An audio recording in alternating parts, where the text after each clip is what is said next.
The Peter Schiff Show.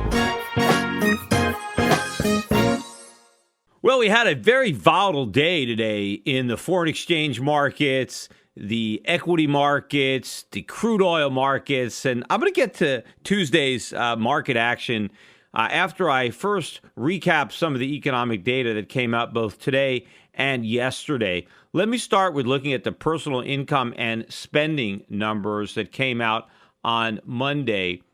And personal income was up by 0.3%, which was in line with the forecast. They did downwardly revise the prior month, which was up 0.4. They moved that to up 0.3. But personal spending, that's where we got the bad news as far as the U.S. GDP is concerned. They were looking for a decline of 0.2. Instead, we got a decline of 0.3. which, believe it or not, is the largest decline in monthly personal spending since September 2009. Right, September 2009, during the Great Recession. And if you look at the wages and salaries component, the gain was the slowest pace in 7 months. But the real bad news was the December ISM manufacturing index. It plunged all the way down to 53.5. That's the lowest level since January. That's the middle of the polar vortex, January of last year. It's way below estimates. The new orders tanked. The employment growth sank to a 7-month low. This is for December, right? More bad news, which again means that the 2.6% GDP numbers that we got will likely be revised downward. In fact, we got more bad news today on December when it comes to U.S. factory orders. Right? They declined a whopping 3.6% in December. That is the 5th consecutive monthly drop. 3.4% rather was the monthly drop. The second largest monthly drop since March of 2013. And there a couple months ago, we had a big drop followed by a big increase on some orders for Boeing. So you can actually throw that big drop out because it was kind of like a quirk. And again, exit out, it was the biggest drop since March of 2013. Again, 5 consecutive months of declining factory orders. In fact, the year-over-year numbers, right, for a full year ending December 2014, orders were down by 3.6%. That is the biggest year-over-year decline in factory orders since November 2009, right? So that's the year beginning November 2008 to November 2009, right smack in the middle of the Great Recession, and that's the last time U.S. factory orders were as weak on a yearly basis as they are now. I mean, so if we're talking about factory orders that are the same as they were during the Great Recession, how is this the great recovery that Obama was bragging about in his most recent State of the Union address? I mean, he's going to end up looking worse than George Bush did when he was saying mission accomplished, in his flight jacket on that aircraft carrier. No mission has been accomplished. I mean, the U.S. economy is losing trajectory rapidly. I think when they revise the GDP number for the fourth quarter of last year, it could be down to maybe 2.2. So, this is a rapid decline, maybe a 50% reduction from the 5% BS number that we got for the third quarter. And I think that maybe the action in the foreign exchange markets today maybe senses, finally, they're starting to connect the dots. We are going to get the big non-farm payroll number on Friday. So make sure and stay tuned to the podcast for my reaction to that, which I'll probably be recording from Florida. I'm going to be down in Orlando for the Money Show. I'm leaving in the morning. And so I'll be there Wednesday, Thursday, and Friday. So any podcasts that I record, I'll have to do it from Orlando commenting on this data. But this jobs number is going to be big, and maybe people are starting to worry, what if we get a weak jobs number that's as weak as the GDP number? people might, or maybe not worried, maybe hopeful, because that would take the Fed rate hike out of the game. Right? And I think ultimately that's what's happening. We're taking the rate hikes off the table and putting QE4 right back in the center of the table, where I believe it's always been all along. It's just that people haven't seen it. But the reason I think that maybe people are starting to think about it, not as if there was any immediate reaction to these weak numbers that we got yesterday and today, but there was a momentum building during the day against the dollar. And part of it maybe was sparked by a $4 or so rise in crude prices. We got as high as $54 today in crude after trading a low of about 43 just a few days ago. So more than a 20% spike in crude oil prices. Still, of course, right now as I'm recording this, we're back down to 51.50, well off the lows, but still, half of where we were a few months ago when we were north of $100 a barrel. But that helped the commodity currencies. We had a big run in the ruble today. That rose 3%, 4%. The Norwegian krone, Swiss krona was up. Canadian dollar, after getting pummeled, had one of its best days in a while. I think at one point intraday it was up about 2 cents. It finished off those highs, but I think it was up better than a cent and a half. Big comeback in the Australian dollar, which at one point was down maybe 1.6, 1.7 cents. I mean, a big drop on a surprise rate cut by the Bank of Australia. They lowered their interest rates to an all-time record low 2.25%. So this is lower than it was, any time during the Great Recession here in the aftermath of the Lehman bankruptcy. And they did this despite the fact that their CPI inflation year over year is still 1.7% headline. And the only reason it's, below 2 right now is because you had the drop in oil prices. So they got plenty of inflation in Australia, but apparently they want more because they said they need more inflation, as if that's what's going to create economic growth. They even said that the Australian dollar is too strong, even though it's fallen from, $1.10 was the high. It's now down around 77 cents, and they're saying that the Australian dollar is too strong. Gold prices last night in Australia were only about 7% below the all-time record high. Think about that. Gold prices in dollars are about 1,260 right now. The record high was 1,900. We're miles away from a record. Yet we're only about 7%, or we were, below the all-time record high in Australian dollars, and you got the central bank saying our currency is too strong. Well, the weakness against the gold price would beg to differ. And what's wrong with a strong currency? Why is the Australian central bank determined on increasing the cost of living for Australians? I mean, they basically, were worried about losing the currency war, so they fired a shot, right at the hearts of their own citizens, and they had a direct hit. But that big drop in the Australian dollar was reversed here in the U.S., at least against the U.S. dollar. It was still down about 1% against the New Zealand dollar. In fact, the New Zealand dollar was down about 1.25%, 1.5% itself, and then it rose to about up 1.5% intraday. So huge reversals.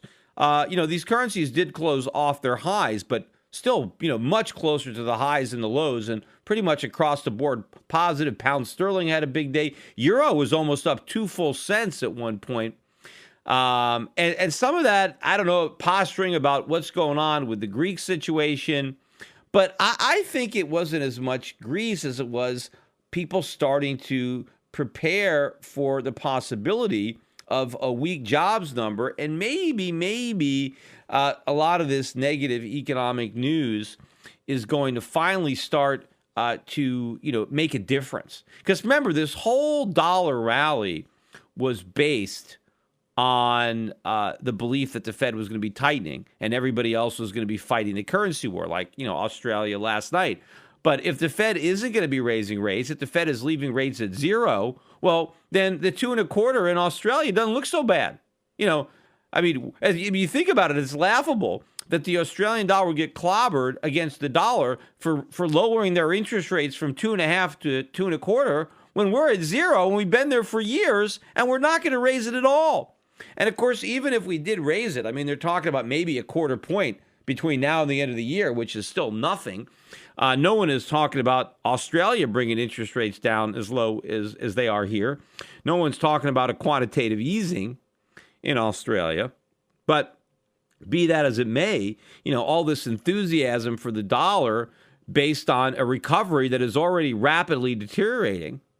And, the Fed is going to be in there doing QE. And not only are we going to get QE for it, I've said this before, but we're going to get a budget-busting economic stimulus where the president is going to get increases in government spending, right? The Republicans in Congress are going to get tax cuts, right? And we're going to combine tax cuts with increases in government spending, and we're going to blow a hole in the budget deficit and send it soaring back up to $1.5 trillion or so dollars, because the Republicans and the Democrats are going to be posturing for the 2016 election. Nobody wants to be responsible for this next recession. Everybody wants to claim they did something. They want to cooperate. So we're going to get, a fiscal stimulus and a monetary stimulus. And of course, the only thing it's going to stimulate is consumer prices or maybe asset prices, but it's not going to stimulate the economy. And whenever they talk about an economic stimulative, think sedative when it comes to the real economy, because that's all they're doing is they're sedating the real economy while they're stimulating the bubble. But that's all that really matters is where they can goose the stock market, or can they just buy some time while we spend more borrowed money. But there's no way that government can actually stimulate economic growth simply by spending borrowed money or printing money or any of this stuff, because none of it works. I mean, if it worked, it'd be easy and everybody would do it. But the fact of the matter is it doesn't work. Also in the news today, Standard & Poor's is settling the lawsuit brought by the Justice Department. Ostensibly, right, they're sued because of the ratings that they put on subprime mortgages. They gave them too high a rating, right? They put investment grade ratings on these bonds, and they ended up going into default. And the government is saying, the ratings you gave were too good, right? And so you're partially responsible for the mortgage crisis, because had you been more honest in your ratings, then there wouldn't have been this big collapse, because people only bought all these mortgages because they believed the ratings. And of course, I think that's BS, because the ratings were nonsense. It should have been obvious to anybody. Go look at my mortgage banker speech from 2006. And I mentioned the rating agencies back then, right? A couple of years before the financial crisis. And I mentioned how S&P and Moody's are putting investment grade ratings, even AAA ratings on subprime mortgages that I said should be rated F, that were going to go to 0. And that was exactly what happened. But nobody cared. Everybody, including the government, was looking the other way because they loved the housing bubble. And the last thing they wanted was for S&P to rain on the parade by putting low ratings on the bonds that Wall Street was structuring, because without the ability to resell these bonds, there was no subprime market. And without the subprime market, the housing bubble would burst, and the voters wouldn't have all this home equity, and people couldn't spend all this borrowed money, and the party would have ended, and some politicians might not gotten reelected. So everybody wanted to keep the party going. This is ridiculous for the government to come back after the fact now and try to hang S&P out to dry as if they were doing something different from everybody else. But here's the thing. They did do one thing different than any other rating agency, because they all put high ratings on crap, but S&P is the only one that got charged for it, prosecuted. And why is that? Well, that's because the one bonds they did downgrade were U.S. Treasuries, right? Maybe S&P learned its lesson. Hey, we should have downgraded those mortgage bonds, but we didn't. We waited too long. Let's be more proactive when it comes to the biggest subprime borrower of all, the U.S. government, and they downgraded U.S. Treasuries. And that is why they got sued. That's why they got charged. It's obvious that's what happened, because otherwise they would have gone after Moody's and Fitch. And of course, why didn't they go after them years ago? Why did they wait until after S&P downgraded them to start launching this investigation? It was retaliation. It was payback. And the irony of it is, part of this settlement where S&P is paying, hundreds of millions of dollars. The total settlement is $1.5 billion. And there's a few parties. It's not all going to the Treasury, but they are giving the Treasury less than they originally wanted. So at least they negotiated down somewhat. And S&P is also not admitting or that they did anything wrong. They're just paying the fee. But what they had to agree to, the government insisted that they agree to stop claiming that this prosecution was in any way related to the downgrade of U.S. Treasury. So in other words, they're going to pretend that they don't know the truth. They're going to lie. This is like, cool hand Luke, let's get your mind right. Yeah, boss, right. This has nothing to do with the downgrade. But it has everything to do with the downgrade. We all know it. And what's more important is the government, even though it doesn't want it admitted, officially, unofficially, the government wants S&P to know that this is why you were prosecuted. They want S&P to know. They want Moody's to know. Why? So that nobody downgrades them again, right? This is Attila the Hun style government, or maybe the mafia shakedown, right? This is, somebody, says something bad or does something, right? You take them out back and you bash their knees and, cut off their fingers. I guess the government can't do that. They got to be a little bit more civilized. So they fine you hundreds of millions or billions of dollars instead of, breaking your kneecaps. But this is what they're doing. And they want to make sure that nobody downgrades them again. And I'm sure they've accomplished that. It's never going to happen. But of course, what does that mean? That means that the ratings themselves are worthless. If you can't downgrade them, then what's the point of having a rating? It's not legitimate. Now, of course, the government's going to say, well, we shouldn't have been downgraded because we're not going to default. That's not the issue. When it comes to rating sovereign debt, it's not just about default. It's about the printing press. And it's about, are you going to print money? Did the government borrow more than its taxing authority can deliver, right? And are they going to resort to debt monetization? Because if you owned Zimbabwe government bonds, the Zimbabwe government never defaulted. If you own Zimbabwe government bonds, you got paid in full in Zimbabwe dollars, which means you got nothing. But they didn't default. So in the eyes of, the rating agencies, I guess they were AAA.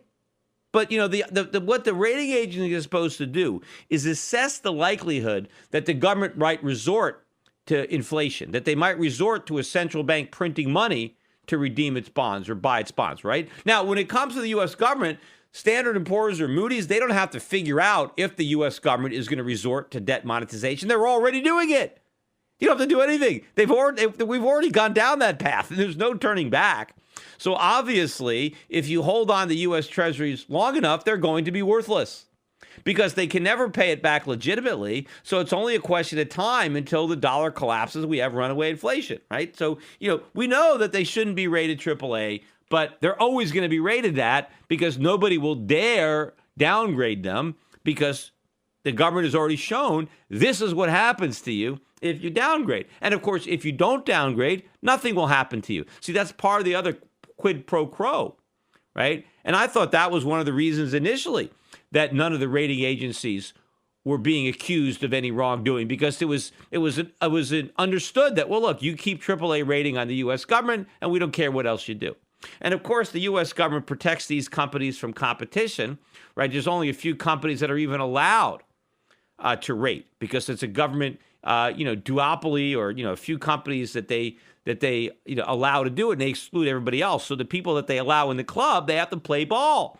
And playing ball is maintaining the pretense that our debt is AAA when it's all junk, right? It's just as much AAA as any of these subprime mortgages that were rated AAA. And that turned out to be a disaster. And this is going to be an even bigger disaster when this bubble breaks. And when I'm talking about shakedown, right? I got to talk a little bit about what's going on in Greece. They got the new finance minister now. I just wrote an interesting, piece on the Europac website about the Greek borrowers, the bravado. Where this idea that the old expression, you owe the bank, $1,000. That's your problem. You owe the bank $10 million, that's the bank's problem. Donald Trump was very good at that type of negotiation. But you've got the Greeks now that owe all this money, and they think they got all the cards because they can promise the default or leave the Eurozone.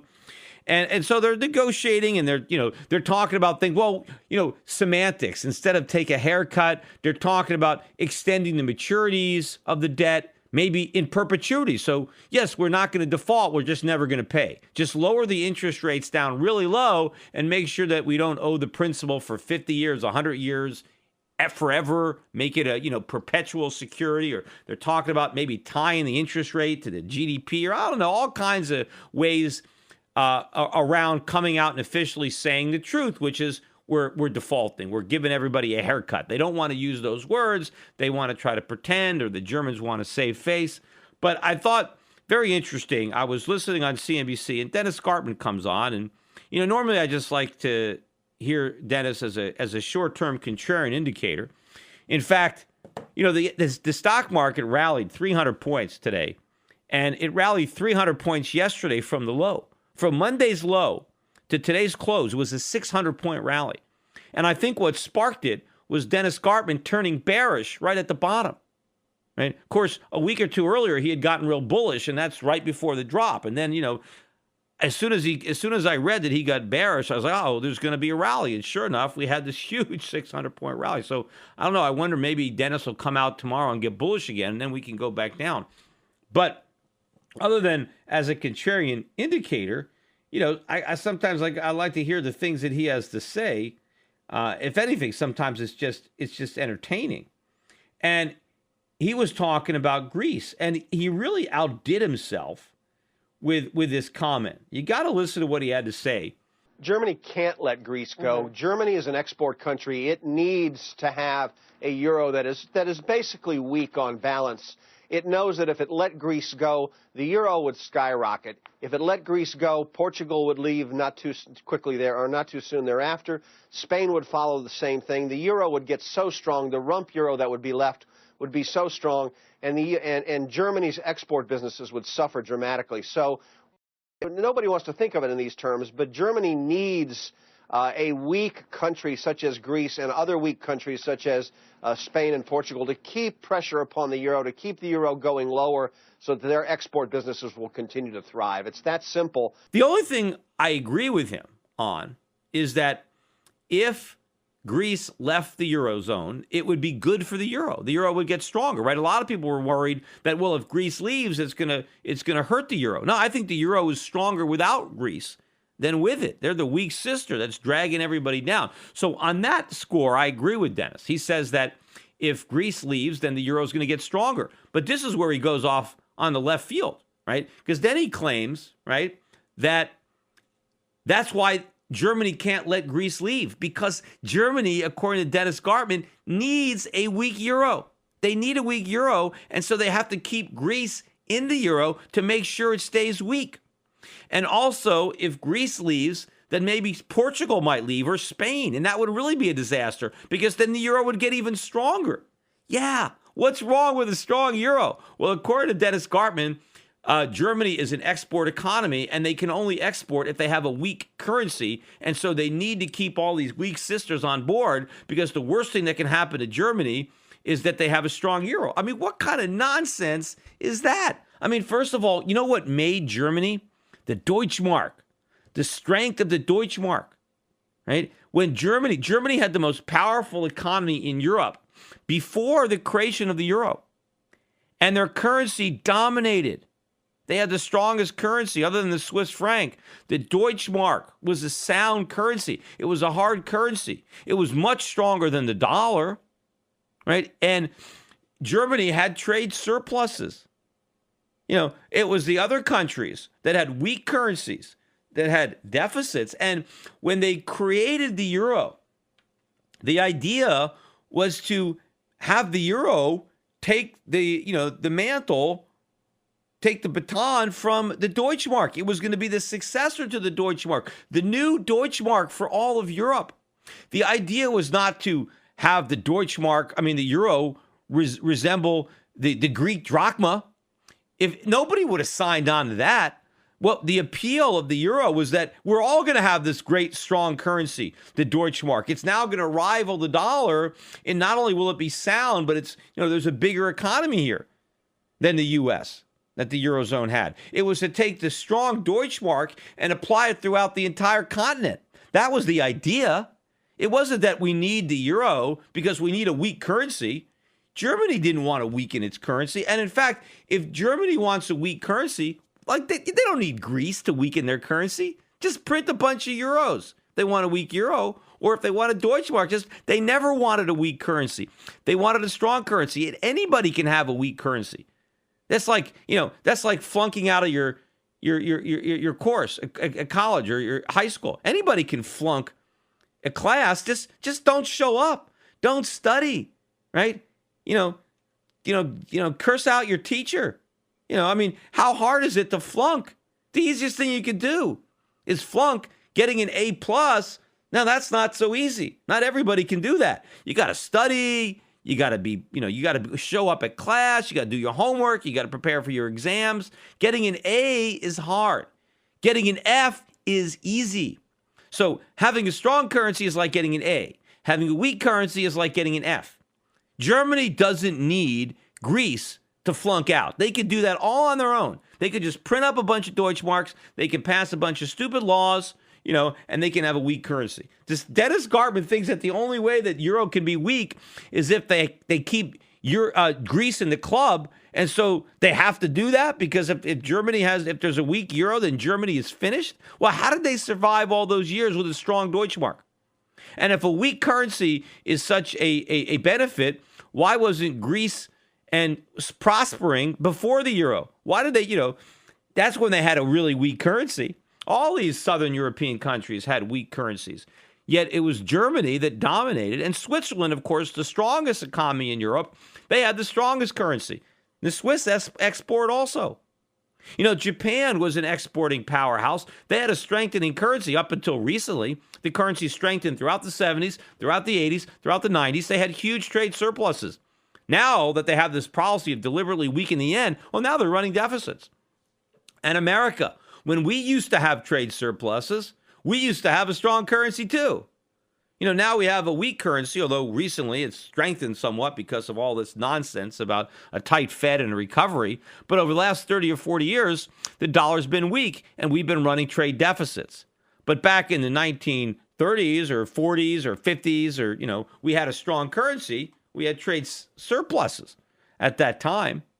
Right? Of course, we had a strong currency throughout the 19th century. Right? We had a sound dollar. Prices were declining. We had consumer prices going down every year. Our currency was gaining value. And we had the Industrial Revolution. So where does Dennis Gartman get the idea that you need a weak currency if you're an exporter, and that Germany in particular needs a weak currency, and the only way to achieve that is to give Greece whatever they want to keep them in the euro? Like, oh no, they can't leave, because if they leave, the euro is going to get stronger. That's what they want, a strong euro. That's the success of the euro. Right? If all the European countries got together and they produced a weak currency, that would be a failure. The mark of the successful transition to the euro would be for the euro to be strong. In fact, I'm sure the Europeans would like nothing more than for the euro to supplant the dollar and become the world's reserve currency. They're not going to do that by having a weak currency. They want a strong currency. The Germans want a strong currency. And eventually the euro will be a strong currency, at least with respect to the U.S. dollar, because I believe that there will be a big turnaround in the U.S. dollar. And we'll see. Maybe it's already started today. Maybe it'll kick into another gear on Friday. We'll see when we get the jobs numbers. And I'll be podcasting about that probably later that day. Bye for now. Today's financial advisors behave like pro wrestling TV commentators. They scream that the recovery is strong, debt is manageable, inflation is low, and that the Federal Reserve has everything under control. They may be oblivious, but the danger is real. Looking beyond the media hype can open a world of broader investing ideas. Euro Pacific Capital is a registered investment advisor that offers stock-focused wealth management services that closely follow the strategy of our founder and CEO, Peter Schiff. We concentrate on those countries that are more closely in tune with Peter's vision of how capitalism is supposed to work. And these investments are not hard to find, provided you know where to look. Isn't it time you change the channel and let Euro Pacific put a little reality back into your portfolio? If you live in the United States and have $25,000 or more to invest, call 800-727-7922. That's 800-727-7922. Non-U.S. residents access similar strategies through Euro Pacific Bank at europacbank.com. Euro Pacific Capital and Euro Pacific Bank are affiliated companies.